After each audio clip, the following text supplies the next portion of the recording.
नमस्कार मित्रांनो, आज आपण करणार आहे खानदेशातलं स्पेशल असं वांग्याचं भरीत।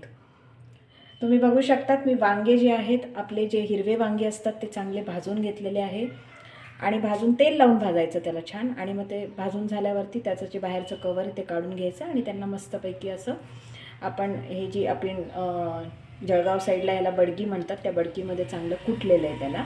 ह्याच्यामध्ये मी थोडीशी मिरची, लसूण आणि आलं पण त्याच्याबरोबर चांगलं भाजून घेतलं आणि त्याच्यामध्ये हे मिक्स करून ठेवलेलं आहे। आता आपण एक पटकन असं वांग्याचं भरीत करूया।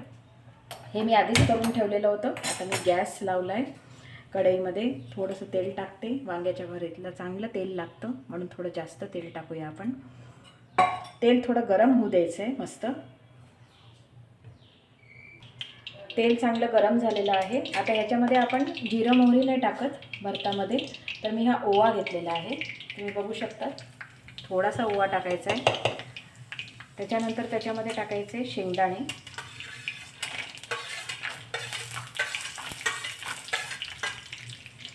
जेवढे तुम्हाला लागतात तेवढे शेंगदाणे टाका। भरतामध्ये शेंगदाणे नेहमीच चांगले लागतात। आता हे शेंगदाणे चांगले होऊ द्यायचे आहेत। त्याच्यामध्ये मी थोड्याशा मिरच्या पण भाजून घेतलेल्या आहेत। मिरच्या तर कुटून पण घेतलेल्या आहेत, पण याच्याबरोबर अजून 2-3 मिरच्या मी चांगल्या भाजून घेतल्या आहेत आणि त्या पण आपण आता तेलामध्ये टाकूया।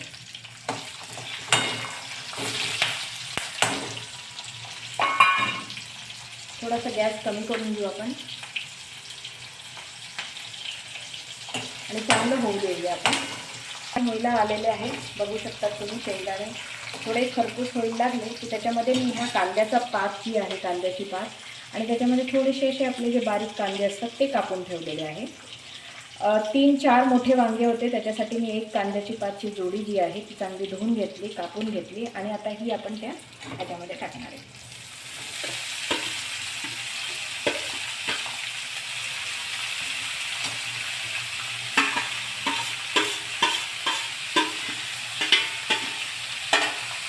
ती आता एवढी दिसते आहे, पण थोड्या वेळाने जेव्हा ती झाली ना ती अगदी कमी होऊन जाते।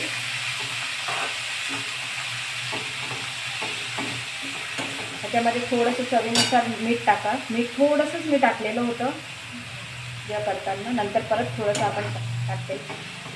काही जण ह्याच्यामध्ये टमॅटो पण टाकतात, कांदा पण टाकतात आणि खानदेशच्या भरतामध्ये बेसिकली कांदा टाकला जातो, पण डेफिनेटली टमॅटो नाही टाकत आम्ही। आता हे जे आहे हे थोडंसं 5 मिनिटं कमी आचेवर थोडंसं होऊ द्यायचं आहे। तुम्ही आता बघू शकता जी कांद्याची पात आपण टाकलेली होती ती चांगली अशी कमी झाली आहे, म्हणजे ती चांगली शिजली पण आहे। शेंगदाणे पण चांगले झालेले आहे खरपूस असे। आता आपण ह्याच्यामध्ये टाकणार आहे जे आपण वांग्याचं भरीत भाजून ठेवलेलं होतं। त्याच्यामध्ये मी थोडंसं वरतून मीठ टाकलेलं आहे आणि मीठ मी याच्यात पण थोडंसं टाकलेलं आहे। आता हे आपण सगळं याच्यामध्ये टाकणार।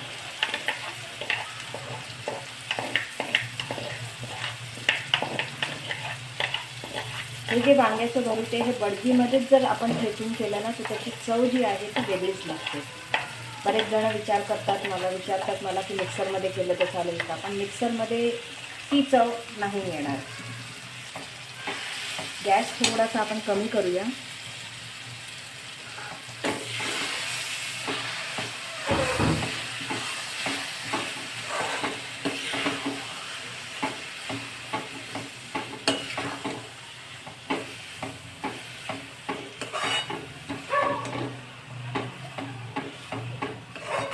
चांगला हलवून घेऊया त्याला।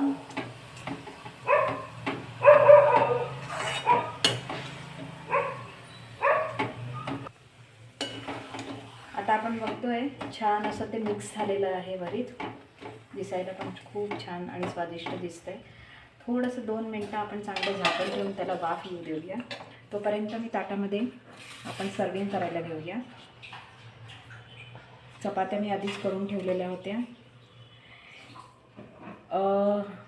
लिंबाचं लोणचं आणि त्याच्यामध्ये कैरी पण टाकलेली आहे आणि खूप छान असं हे माझ्याकडे एक क्रीम अँड जॉयचं असं एक छोटंसं असं मटकं होतं, त्याच्यामध्ये मी हे लोणचं ठेवलं आणि ह्याच्यामध्ये मी लसूण टाकलेलं आहे। ह्याची रेसिपी पण आपण नक्की बघूया।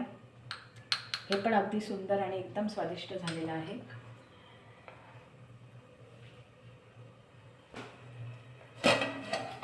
आता हे आपलं झालेलं आहे. आता याच्यात थोडीशी मी कोथिंबीर टाकते वरतून. कोथिंबीर नाही टाकली तरी चालते, पण टाकली तर नेहमी चांगलं असतं. आता हे आपलं भरीत झालेलं आहे.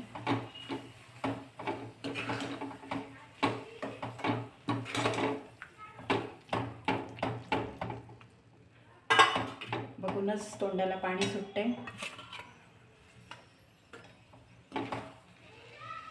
बघू शकता तुम्ही.